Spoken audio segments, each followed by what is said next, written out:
Pour un pays qui se considère indépendant comme le Sénégal, nous abritons encore des bases militaires françaises sur notre territoire. Dans les 11 accords coloniaux, il est spécifié que la France a le droit de déployer ses troupes pour intervenir militairement lorsque ses intérêts sont menacés dans nos territoires.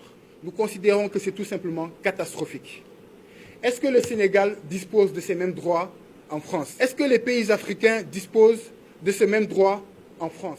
La réponse est non, bien entendu. Les interventions françaises dans les pays africains, notamment les pays du Sahel, se sont soldées par un échec. Les bases militaires françaises se sont installées au Mali, plus de 10 ans, n'ont pas pu résoudre les problèmes de terrorisme.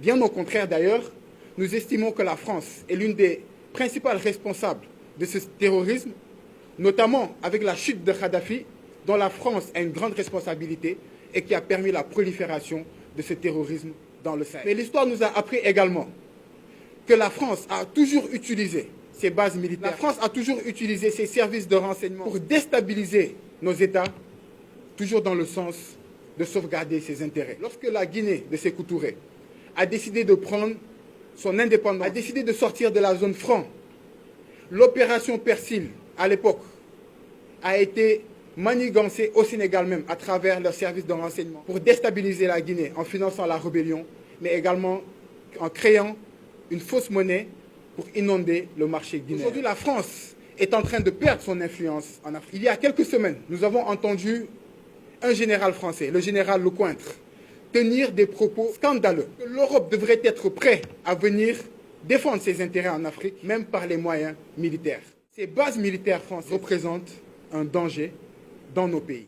Aujourd'hui, nous savons tous pourquoi le Niger a chassé la France de son territoire. Nous savons pourquoi le Mali a chassé la France de son territoire. Pourquoi le Burkina a chassé la France de son territoire. Et nous estimons que le Sénégal ne doit pas être un reste.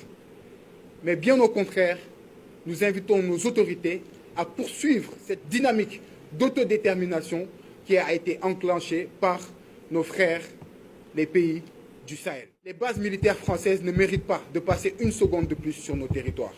Et c'est pourquoi donc nous invitons le président Bassirou Diomaye Faye à prendre des mesures le plus rapidement possible afin de faire partir ces bases militaires françaises de nos territoires. Nous considérons que la CEDEAO est un échec pour les Africains. Au lieu de défendre les intérêts de nos populations, c'est érigé en association de chefs d'État qui défendent leurs propres intérêts, mais également des chefs d'État qui sont manipulés par la France pour défendre les intérêts français. Ce sont ces chefs d'État-là qui ont voulu étouffer le Mali, qui ont mis le Mali sous embargo. Ce sont ces chefs d'État qui ont mis le Niger sous embargo pour sanctionner tous ces pays sous le prétexte que leurs autorités n'étaient pas légitimes. Alors que ces mêmes chefs d'État, aujourd'hui, n'ont pas plus de légitimité que ces autorités des pays du Sahel. Parce que quoi qu'on en dise, l'alliance des États du Sahel, à savoir le Burkina, le Niger, le Mali, ils ont le soutien de leur population. Nous avons remarqué que le président Bassirou Diomaye Faye a entamé une série de visites, principalement axées vers les pays de la CEDEAO, depuis son accession au pouvoir.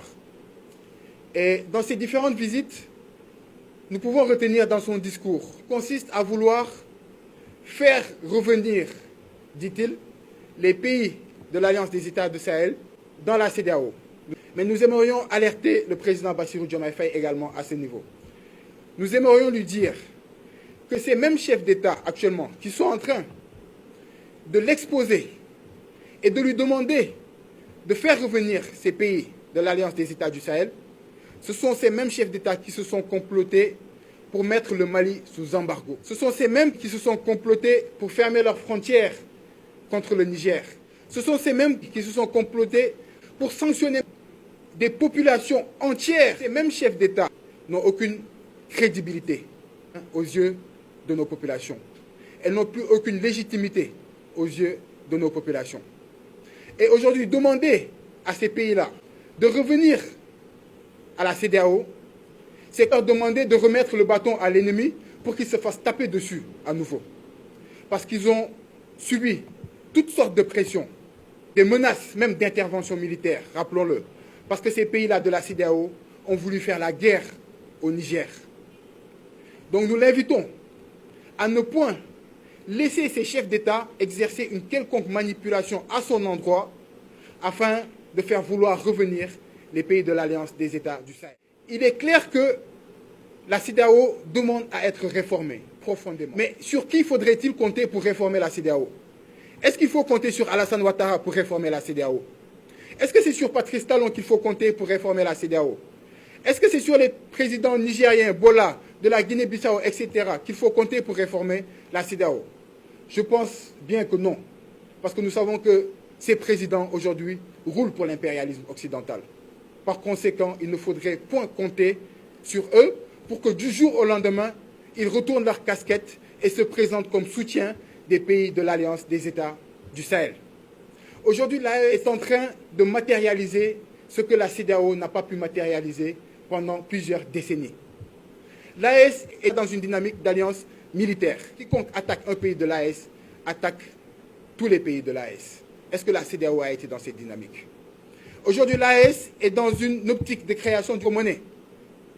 Cela fait plusieurs dizaines d'années maintenant que la CEDEAO avait ce projet de création d'une monnaie unique, mais aujourd'hui, qui n'a toujours pas abouti. Aujourd'hui, l'AES est dans une dynamique de confédération, et espérons-le, dans un futur proche, d'une fédération au sein de la CEDEAO. Ils se sont limités à l'intégration africaine. Aujourd'hui, nous estimons que l'enjeu réel, c'est la souveraineté et la fédération africaine. Donc aujourd'hui, est-ce qu'il faudrait casser cette dynamique révolutionnaire des pays de l'AES qui sont dans une dynamique de fédération? Je pense que cela serait tout simplement vouloir interrompre ce processus d'autodétermination des peuples de l'AES. Et nous ne saurons l'accepter en aucun cas. Et c'est pourquoi donc nous invitons le président Bassirou Diomaye Faye à ne point tomber dans ce piège de ces chefs d'État qui cherchent à le manipuler dans ce sens. Nous avons eu une succession d'échecs, notamment sur les questions de souveraineté. Et pour la première fois, justement, nous avons un président qui se revendique panafricaniste. Donc ce président, aujourd'hui, il est source d'espoir.